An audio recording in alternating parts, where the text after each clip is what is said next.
It's Marlon Speaks Live, yeah, I'm saying what they hide. History uncensored, let the real survive. Yeah, it's truth over comfort, I don't pick no side. If it shake the room a little, let the truth collide. Cause it's Marlon Speaks Live, no script, no disguise. I don't sell no lies, just to monetize. Cause the past still breathing and it never dies. Yeah, it's Marlon Speaks Live, now the truth will rise. Yo, it's Marlon Speaks Live, yeah, I'm saying what they hide. History uncensored, let the real survive. Welcome back. Another episode of Marlon Speaks Live, man. Yeah, so I switched it up. If y'all seen my last episode, I switched up my whole background and my whole scene. Hopefully y'all enjoy it. Hopefully y'all like it. Basically, this is one of them days, man. I don't know where y'all live at, but man, we frozen up here. It's like negative 15 degrees outside in Flint, Michigan. And I'm just sitting here watching what's going on with the ice. It's crazy. We got ice, literal ice, but then these ice agents, they out there in the ice, terrorizing America. And if y'all watched my last video, I had a little technical difficulties. I figured that out. I figured what was going on. I added a filter onto my video and it kind of glitched my whole everything on my program. So figured that out. But I have the former Black Panther who a lot of you guys seem to like so well. And I'm going to cue this up so we can watch that. And he got some real important advice I think the whole world could use right now, especially here in America. So yeah, let's check it out.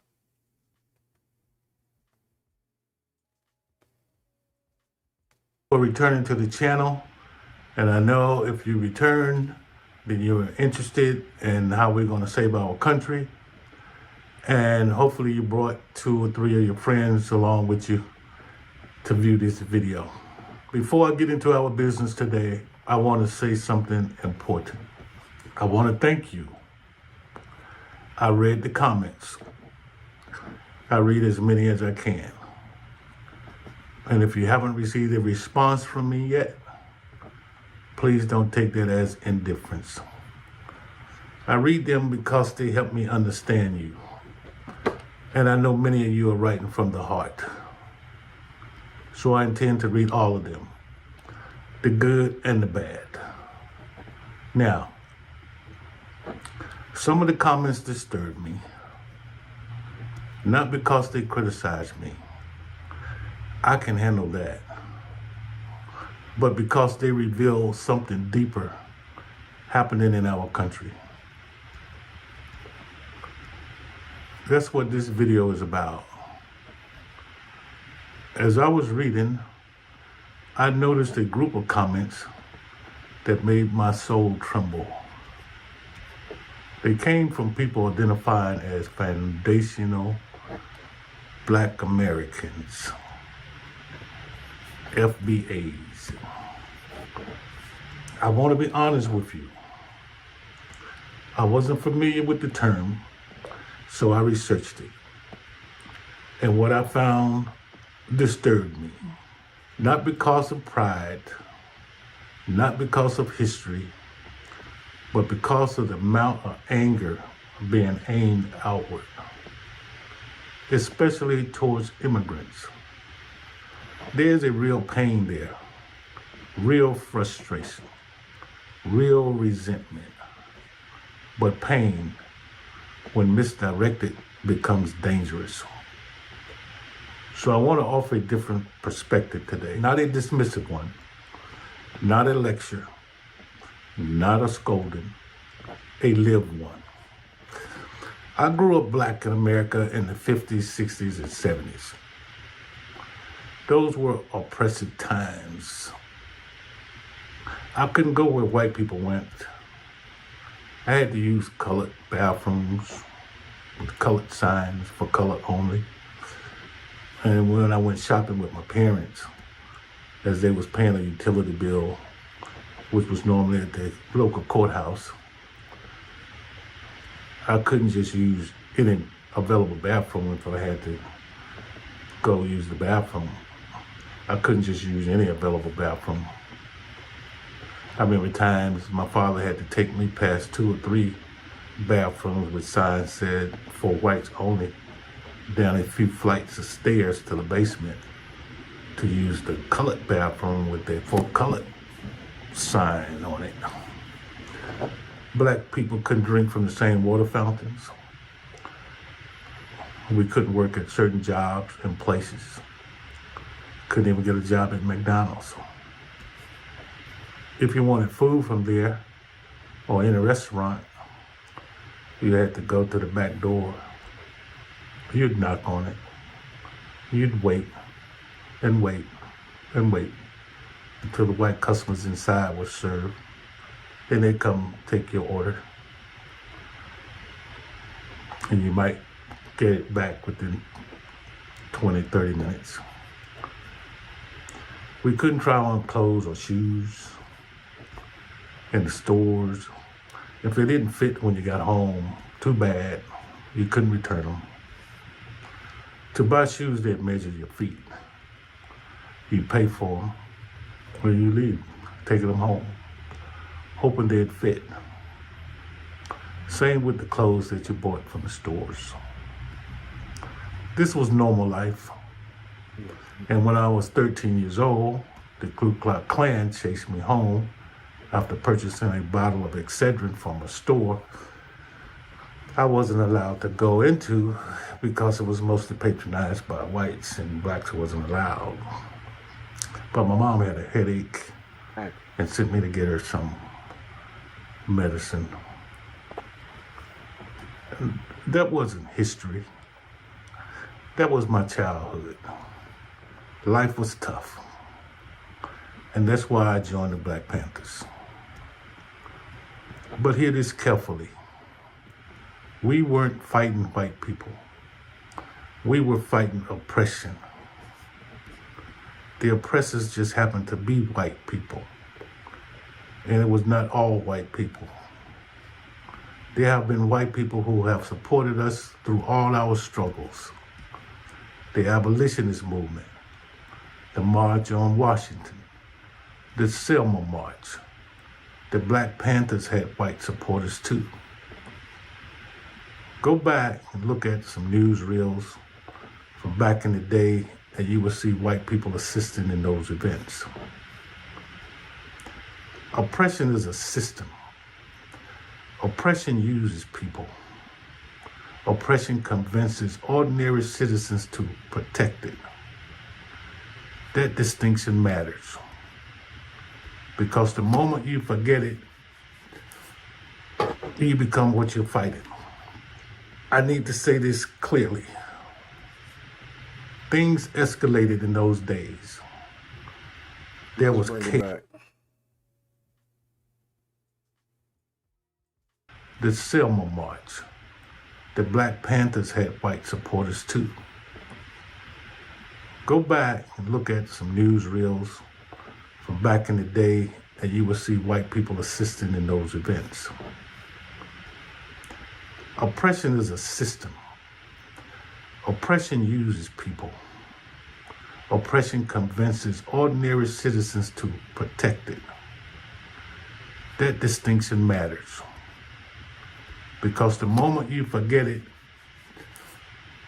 you become what you're fighting. I need to say this clearly. Things escalated in those days. There was chaos. People were hurt. Lives were destroyed. Communities paid the price. And here is the part people rarely talk about. Violence did not liberate us. It made the cost unbearable. The overwhelming harm did not fall on the institutions. It fell on us, the people. That's why I am not romanticizing that era. I am warning against repeating it. Because what might have felt unavoidable then would destroy us now. I want you to understand something crucial. The conditions that existed when I was young do not exist today. Back then, power was hidden. Information was slow. Abuse could be denied. If something happened in one city, the rest of the country may never even hear about it. Today, that is no longer true.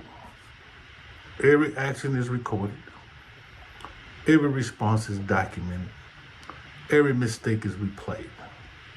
That changes the equation completely. In the past, escalation forced attention. Today, escalation forfeits legitimacy. Violence no longer exposes injustice. It obscures it. And once legitimacy is lost, the people lose leverage. That is why I am telling you plainly, what worked under oppression then would empower oppression now. Let me explain this carefully. Governments do not fear chaos. They prepare for it. They train for it. They budget for it. They justify expansion through it. Chaos gives cover. Chaos allows emergency powers. Chaos allows suspension of norms. And chaos allows the silencing of dissent. Order without justice is dangerous. But chaos without strategy is a gift to authority. That is why the loudest calls for violence only come from people who would never pay the price for it. The people who pay are families, communities, young men and women with no exit. I've already seen that movie. I'm not interested in watching it again. Power today does not live only in buildings. It lives in relationships, in families, in phone contacts, in group messages, text messages, emails. A soldier does not belong to Washington. A police officer does not belong to an agency. They belong to communities. They have mothers, fathers, sisters, brothers. They attend churches, barbecues, family gatherings, and conscience is activated far more effectively at a dinner table than on a street corner. That is not weakness. That is reality. Movements that endure do not attack the uniform. They reach the human being inside it. This is slower, but it is stronger. I know patience is not popular, especially when people are afraid. But impatience is exactly what power depends on. Impatience creates mistakes. Mistakes justify crackdowns. Patience does the opposite. Patience forces accountability. Patience keeps moral authority where it belongs, with the people. This is not passive. This is active restraint. And restraint is power when exercised collectively.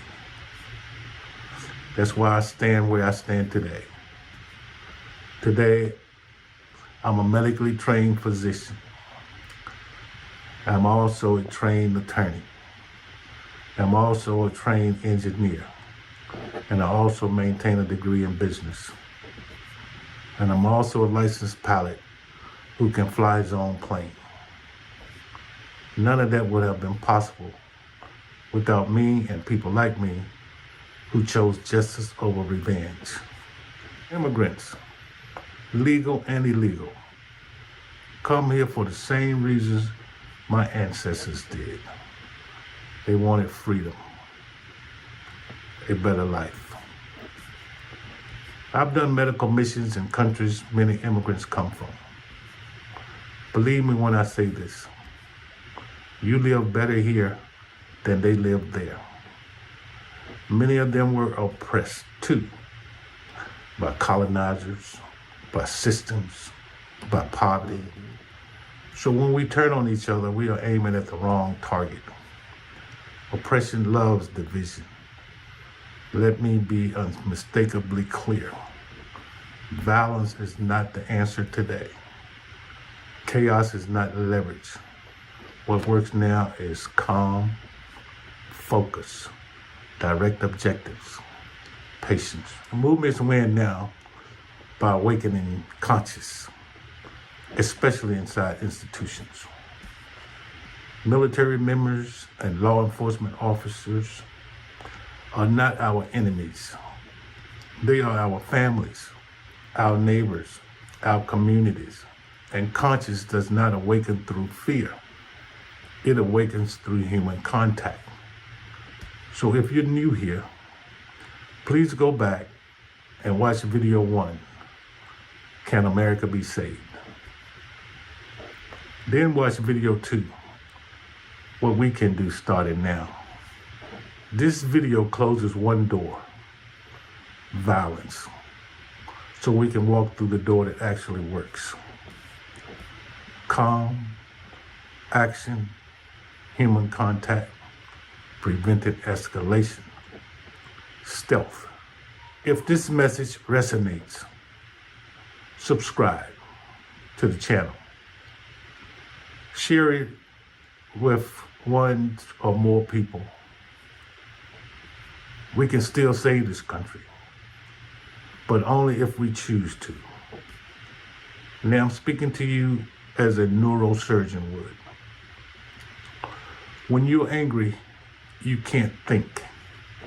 The brain isn't wired to do both of those at the same time. So think. We are thinkers. We do by thinking. We are stealth, we are silent. We move communities. We move our country into the right direction. Thank you for coming here and subscribing if you did. I'll see you at the next video, and we can get on with the business of saving our country. All power to the people. Thank you for coming.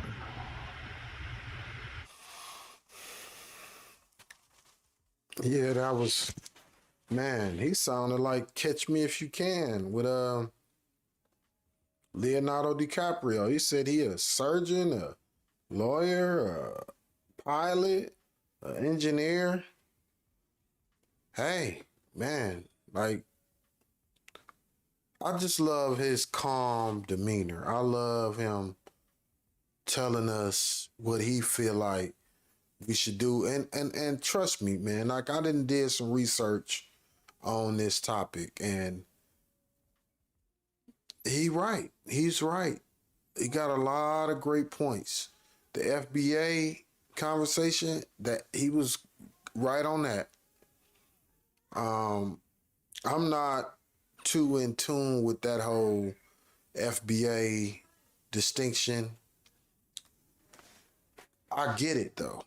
I get it. You know, delineation. I did a video on that. I get it. I definitely get it. But what our elder was telling us, you know, separating and dividing, it creates more division, and it allows authority to get stronger.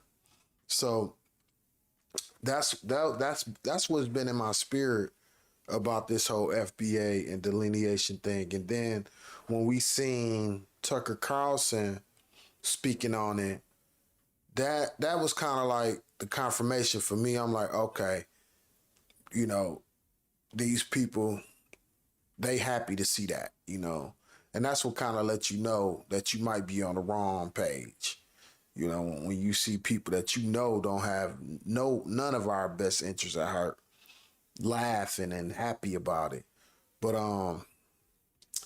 Yeah, what the elder was saying, man, like just his demeanor alone kind of assured me that, like for all you people out there protesting in Minnesota, listen to this, man. If you're gonna be out there, man, have an objective, have a plan, have some strategy. Don't just go out there with your phones videoing for nothing, man. Y'all gotta have a strategy. Y'all gotta come together. Y'all gotta sit down and figure out exactly how y'all are gonna protest. Have a target. Don't just be out there chasing behind people.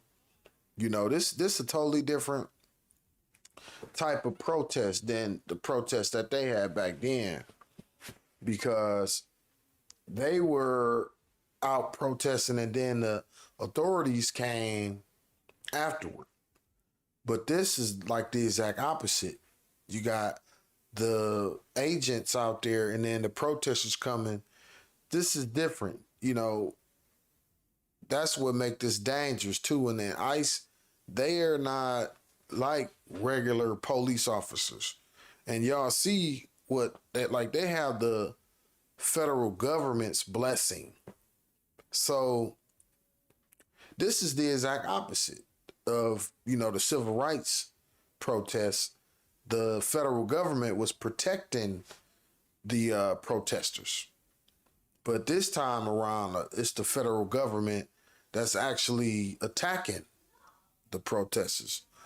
So, yeah, man, we got to, like, if y'all gonna be out there protesting, y'all gotta have a strategy.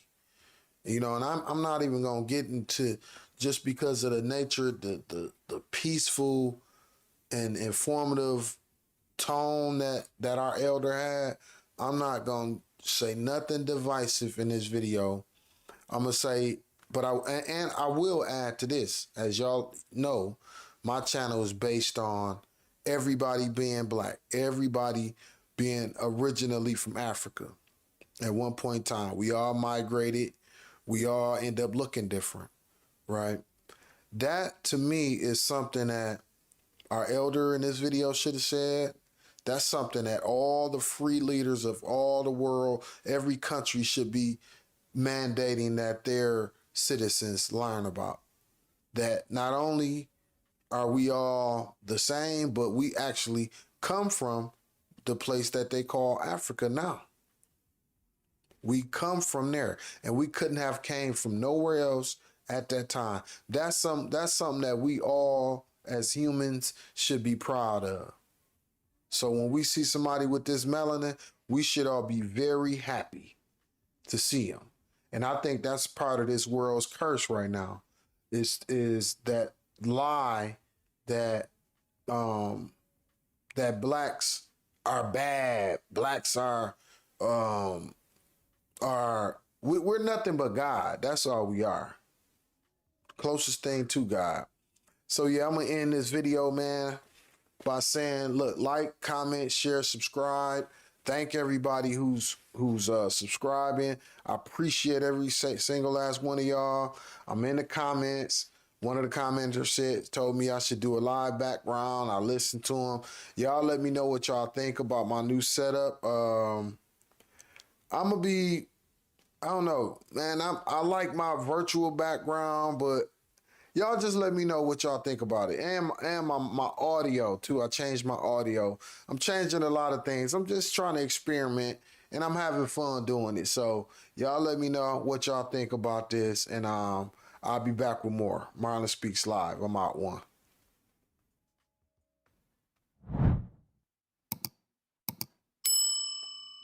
Yo, it's Marlon Speaks Live. Yeah, I'm saying what they hide. History uncensored, let the real survive. Yeah, it's truth over comfort, I don't pick no side. If it shake the room a little, let the truth collide. Cause it's Marlon Speaks Live. No script, no disguise. I don't sell no lies, just to monetize. Cause the past still breathing and it never dies. Yeah, it's Marlon Speaks Live. Now the truth will rise. Yo, it's Marlon Speaks Live. Yeah, I'm saying what they hide. History uncensored, let the real survive.